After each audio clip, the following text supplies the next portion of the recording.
ಸಮರದನುಸಂಧಾನದಲ್ಲಿ ಸಂಭ್ರಮಿಸಿ ಶೌರಿ ಸಮೀರ ಸುತನಲ್ಲಿ ಸಮತೆಯನ್ನು ಸೇರಿಸಿದನಂದು ಸಮಗ್ರ ಸೂಕ್ತಿಯಲಿ ಸಮರದನುಸಂಧಾನದಲ್ಲಿ ಸಂಭ್ರಮಿಸಿ ಶೌರಿ ಸಮೀರ ಸುತನಲ್ಲಿ ಸಮತೆಯನ್ನು ಸೇರಿಸಿದನಂದು ಸಮಗ್ರ ಸೂಕ್ತಿಯಲಿ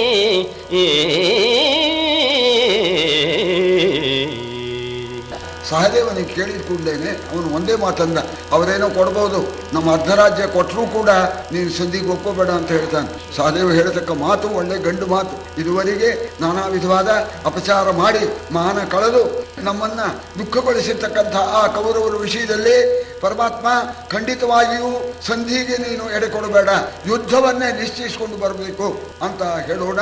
ಬಹಳ ಸಂತೋಷವಾಗಿ ಇದು ವೀರರ ಮಾತು, ಇದು ಗಂಡು ಮಾತು ಅಂತ ಹೇಳಿ ದ್ರೌಪದಿಗೆ ಹೇಳಿ ಕಳಿಸಿದ್ದಾನೆ. ದ್ರೌಪದಿ ವಿಷಯವನ್ನೆಲ್ಲ ತಿಳಿದು ಬೇಜಾರಾಯಿತು. ಪಾಂಡವರು 5 ಗ್ರಾಮ ಬೇಡ್ಕೊಳ್ತಾ ಇದ್ದಾರೆ, ಅದನ್ನ ಬೇಡ್ಕೊಂಡು ತಂದು ಕೊಡ್ತಕ್ಕಂಥವನು ಕೃಷ್ಣ. ಬಹಳ ಚೆನ್ನಾಗಿದೆ ಅಂತ ಹೇಳಿ ಬಹಳ ದುಃಖದಿಂದ ಕೃಷ್ಣನ ಸಭೆಗೆ ಅವಳು ಬರ್ತಾ ಇದ್ದಾಳೆ ಅಂತ ಹೇಳಿ ಪೂರ್ವ ಕಥಾ ಸಂಗತಿ. ಈ ಕುಮಾರವ್ಯಾಸ ದ್ರೌಪದಿ ಬಂದ ಮೇಲೆ ಬದಲಾವಣೆ ಆಗತ್ತೆ ಅಂತ ಅನ್ನೋದನ್ನ ಒಳ್ಳೆಯ ಚಮತ್ಕಾರವಾಗಿ ರೂಪಕದಿಂದ ವರ್ಣನೆ ಮಾಡ್ತಾ ಇದ್ದಾನೆ. ಭ್ರೂಲತೆಯ ಸುರಜಾಪದ ಭ್ರೂಲತೆಯ ಸುರಜಾಪದ ಉರುಕೇಶಾಳಿಗಳ ಕಾರ್ಮುಗಿಲ ಅಪಾಂಗದ ಸಾಲ ಕುಡಿ ಮಿಂಚುಗಳ ನೂಪುರರವದ ಮೊಳಗುಗಳ ಆಲತಾಂಗಿಯ ಗಮನವೇ ಮಳೆಗಾಲದಂತಿರೆ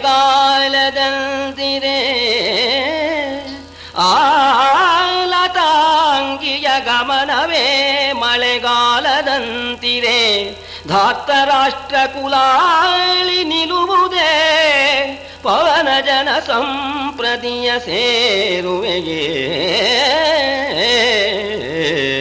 ಧಾರ್ತರಾಷ್ಟ್ರ ಅಂತನ್ನೋದಕ್ಕೆ 2 ಅರ್ಥ ಇದೆ. ಧೃತರಾಷ್ಟ್ರನ ಮಕ್ಕಳಿಗೂ ಧಾರ್ತರಾಷ್ಟ್ರ ಅಂತ ಹೆಸರು, ಹಂಸ ಪಕ್ಷಿಗೂ ಕೂಡ ಧಾರ್ತರಾಷ್ಟ್ರ ಅಂತ ಹೆಸರು. ಹಂಸ ಪಕ್ಷಿ ಮಳೆಗಾಲದಲ್ಲೇ ಈ ಭೂಮಿಲಿ ಇರೋದಿಲ್ಲ, ಅದು ಆ ಮಳೆ ಹೊಡೆತಕ್ಕೆ ಸತ್ತೋಗ್ಬಿಡುತ್ತೆ, ಅದು ಹೊರಟೋಗ್ಬಿಡುತ್ತಂತೆ. ಮಳೆಗಾಲ ಬಂದ ಕೂಡಲೇನೆ ಆ ಧಾರ್ತರಾಷ್ಟ್ರಗಳು ಹಂಸ ಪಕ್ಷಿಗಳು ಮಾನಸ ಸರೋವರಕ್ಕೆ ಮೇಲೆ ಹೊರಟೋಗ್ಬಿಡುತ್ತೆ.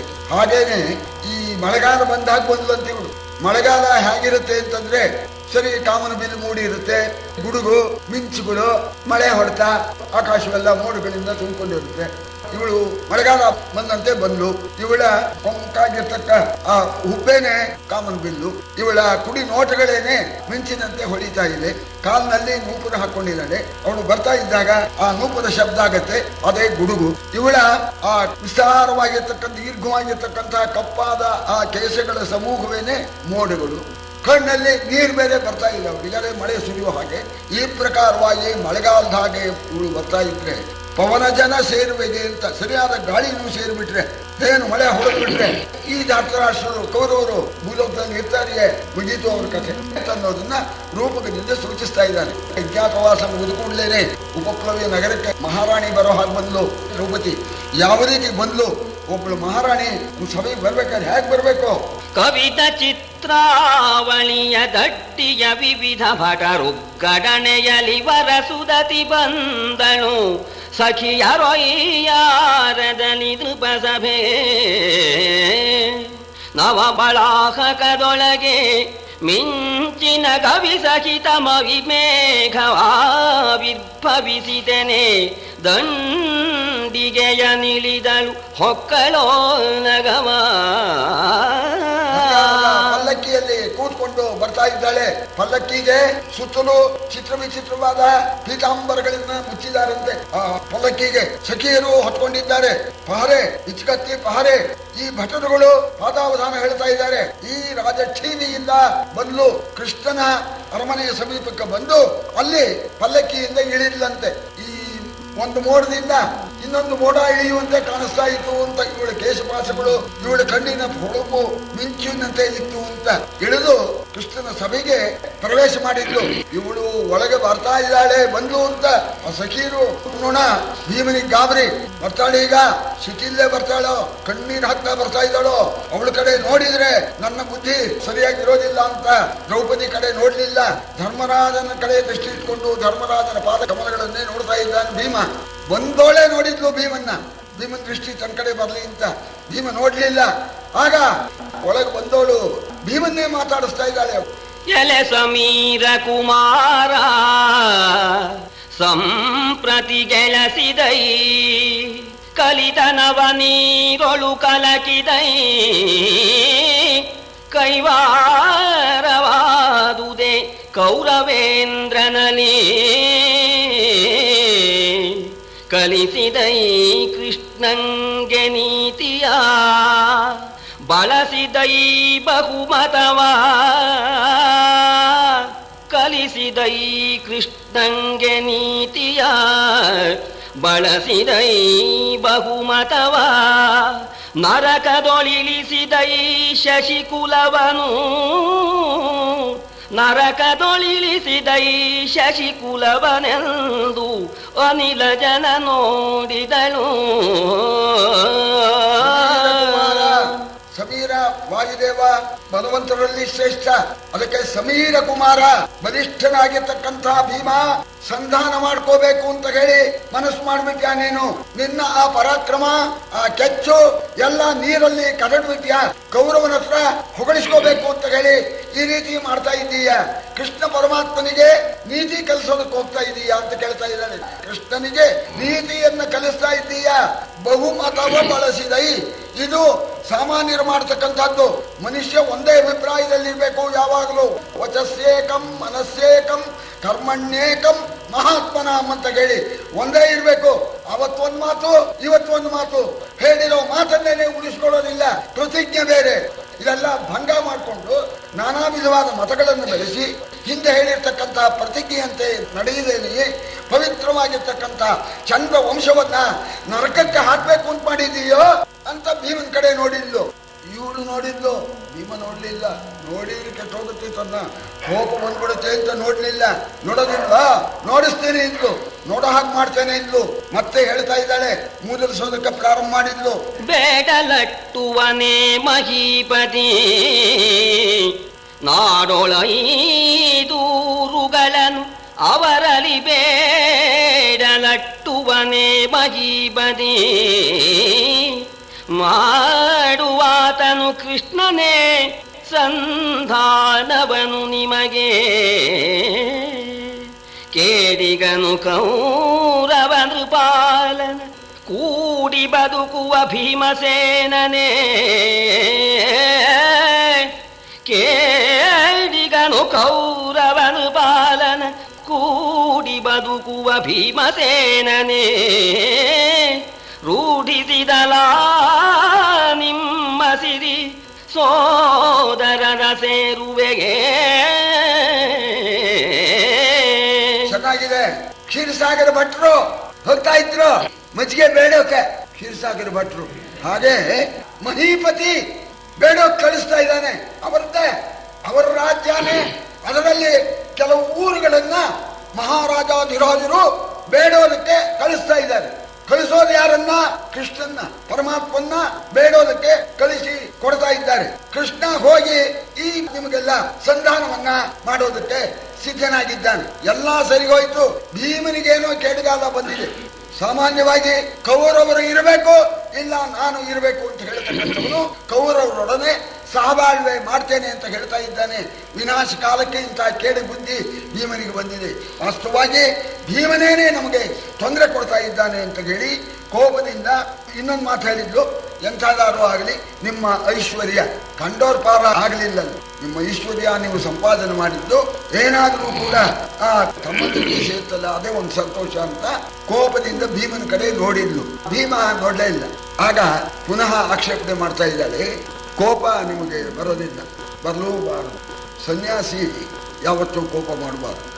ಯತಿಗಳಾದಿರಿ ನೀವು ರೋಷಚ್ಯುತರಲೇ ಬಳಿಕೇನು ಯತಿಗಳಾದಿರಿ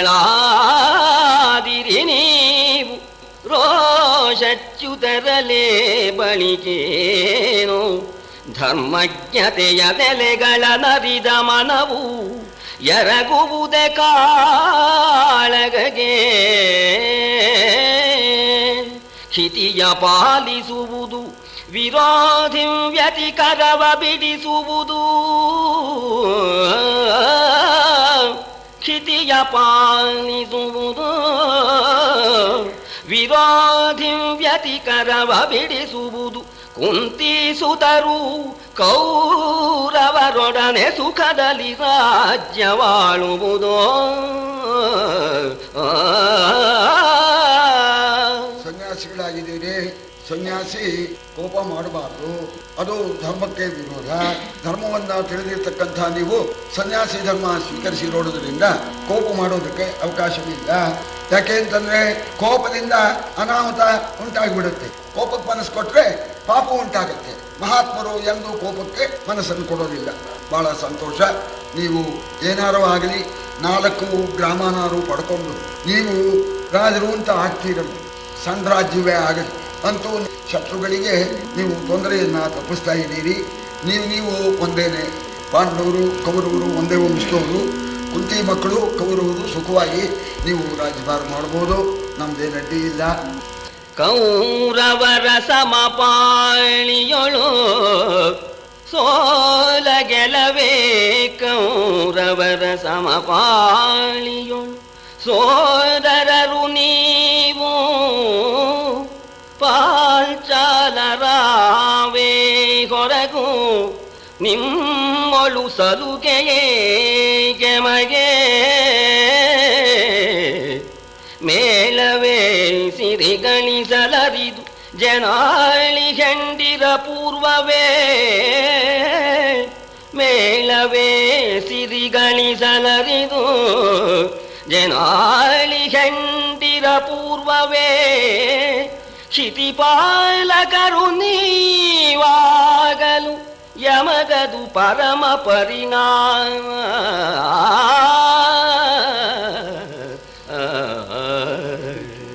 ಕೌರವರು ಪಾಂಡವರು ಬುಡಕಟ್ಟು ಒಂದೇನೆ, ಇವರಿಗೂ ಕೌರವರು ಅಂತ ಅಂತಾರೆ. ಕುರುವಂಶದಲ್ಲೇ ಬಂದಿರತಕ್ಕಂಥವರು. ಅಂತಹ ಅಣ್ಣತಮ್ಮಂದರಲ್ಲಿ ಸೋತರು ಸೋಲಲ್ಲ, ಗೆದ್ರು ಗೆಲವಲ್ಲ ಅಂತ ಹೇಳಿ ನೀವು ಅನ್ಯೋನ್ಯವಾಗಿ ಏನೋ ಹೆಚ್ಚೋ ಕಮ್ಮಿನೂ ತಗೊಂಡು ನೀವು ಸುಧಾರಿಸ್ಕೊಳ್ತಾ ಇದ್ದೀರಿ. ನೀವು ಅನ್ಯೋನ್ಯವಾಗಿ ಇರ್ರಿ. ಆದರೆ ನಿಮ್ಮ ಜೊತೆಗೆ ನಾವು ಸೇರೋ ಹಾಗಿಲ್ಲ. ಯಾಕೆಂದ್ರೆ ನಾವು ಪಾಂಚಾಲರು, ನನ್ನನ್ನು ಪಾಂಚಾಲಿ ಪಾಂಚಾಲರು ನಾವೇ ನಿಮ್ಮ ಜೊತೆಗೆ ಸೇರೋ ಹಾಗಿಲ್ಲ. ಒಟ್ಟಿನ ಮೇಲೆ ನಿಮ್ಮ ಅದೃಷ್ಟ ಚೆನ್ನಾಗಿತ್ತು, ರಾಜ್ಯ ಪ್ರಾಪ್ತಿ ನಿಮಗಾಗತ್ತೆ. ಯಾವತ್ತೂ ಕೂಡ ಐಶ್ವರ್ಯವನ್ನು ಸಂಪಾದನೆ ಮಾಡೋದು ಕಷ್ಟ, ಸಿರಿಗಳಿಸಲು ಅರಿದು ಐಶ್ವರ್ಯ ಸಂಪಾದನೆ ಮಾಡೋದು ಕಷ್ಟವಾಗ್ಬೋದು. ಹೆಂಡತಿ ಸಿಗೋದು ಅಪರೂಪ ಏನೋ, ಹೆಂಡಿರೇನು ಅಪೂರ್ವವಲ್ಲ, ಯಾರು ಕೊಡ್ತಾರೆ.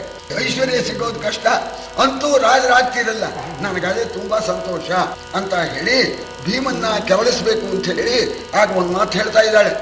ಧರೆಗೆ ಕಟ್ಟಭಿಮಾನ ಹೆಂಡಿರ ಗರಿಬವು ಆ ಕರಿಬದಲಿ ಕೆಡಗುವುದರಿಯನು ಅವಗಡಿಸಿದೊಡೆ ಸಾವರು ಪಂಥವುಳ್ಳವರು ಸುರನರೋರಗರೊಳಗೆ ನಿಮ್ಮೈವರಿಗೆ ಸರಿಯಿಲ್ಲ ಸುರನರೋರಗರೊಳಗೆ ನಿಮ್ಮೈವರಿಗೆ ಸರಿಯಿಲ್ಲ ಅಬಲೆಯೊಬ್ಬಳ ಹರಿಬದಲಿ ಹಂಗಾದಿರೆಂಬ ಅಪದೆಸೆಗೆ ನೋನುವರೇ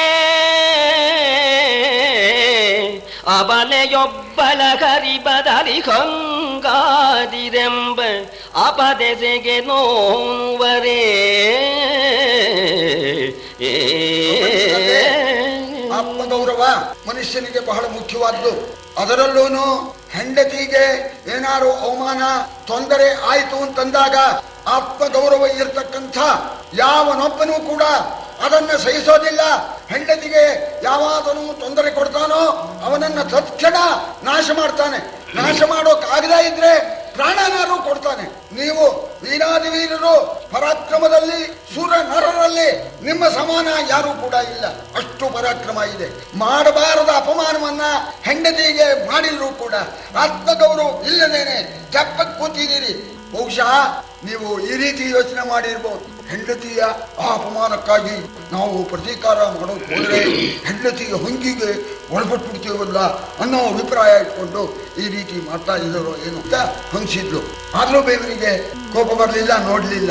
ಈಗ ಕೊನೆಯದಾಗಿ ಪ್ರಾರ್ಥನೆ ಮಾಡ್ತಾ ಇದ್ದಾಳೆ ದೇವನನ್ನ. ವಾಸ್ತವಾಗೂ ಕುಮಾರವ್ಯಾಸ ಒಳ್ಳೆ ಕರುಣಾರಸ ಪೂರ್ವಕವಾಗಿ ಈ ಪದ್ಯ ಬರೆದಿದ್ದಾನೆ. ಭೀಮಾ ಬಲವದರಾತಿ ಸೇನಾ ಭೀಮಾ ಭೀಮಾ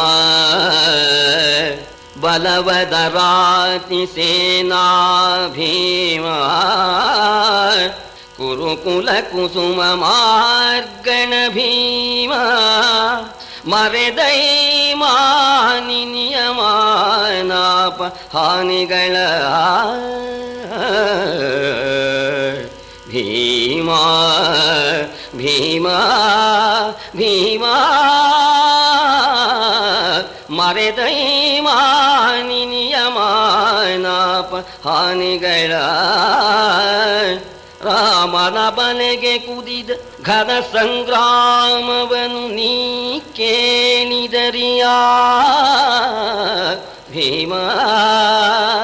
ರಾಮನ ಬಲೆಗೆ ಕುದಿದ ಘನ ಸಂಗ್ರಾಮವನು ನೀ ಕೇಳಿದರಿಯ ಪ್ರೇಮದಲ್ಲಿ ನೋಡೆನ್ನನು ಭೀಮಾ.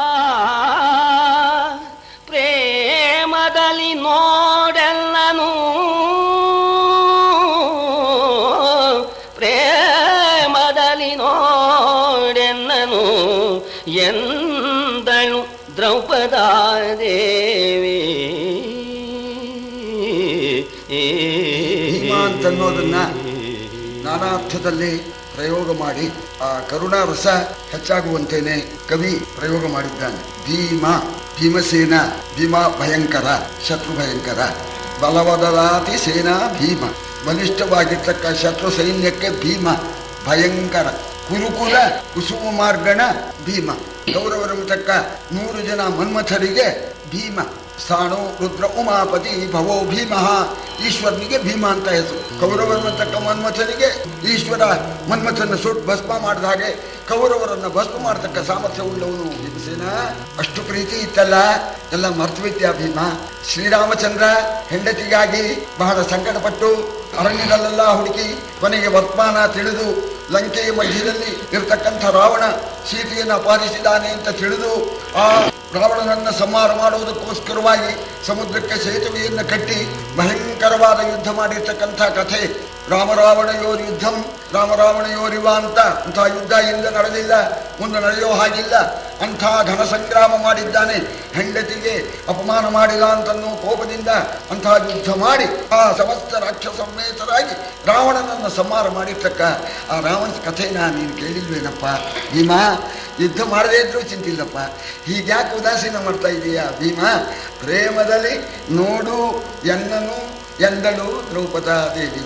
ಆ ಪ್ರೀತಿಯಿಂದ ಒಂದ್ಸಲ ನೋಡಬಾರ್ದೆ ದ್ರೌಪದಿ ಅಂತ ಕರೆಯಪ್ಪ, ಯುದ್ಧ ಮಾಡದೇ ಇದ್ರು ಅಡ್ಡಿ ಇಲ್ಲಪ್ಪ ಅಂತ ಪ್ರಾರ್ಥನೆ ಮಾಡಿದ್ಲು. ಕಣ್ಣಲ್ಲಿ ನೀರು ಬರ್ತಾ ಇದೆ ಈ ಮಾತು ಹೇಳ್ತಕ್ಕ ಕಾಲಕ್ಕೆ. ಭೀಮಸೇನ ಹೊಟ್ಟೆಲ್ ಸಂಕಟ ಆದರೂ ನೋಡಲೇ ಇಲ್ಲ. ಕೊನೆಗೆ ಪ್ರಯೋಜನ ಇಲ್ಲ, ಭೀಮನಿಗೆ ಪ್ರಾರ್ಥನೆ ಮಾಡಿದ್ರಿ ಅಂತ ಹೇಳಿ ಆಗ ಭಗವಂತನ ಪ್ರಾರ್ಥನೆ ಮಾಡ್ತಾ ಇದ್ದಾಳೆ.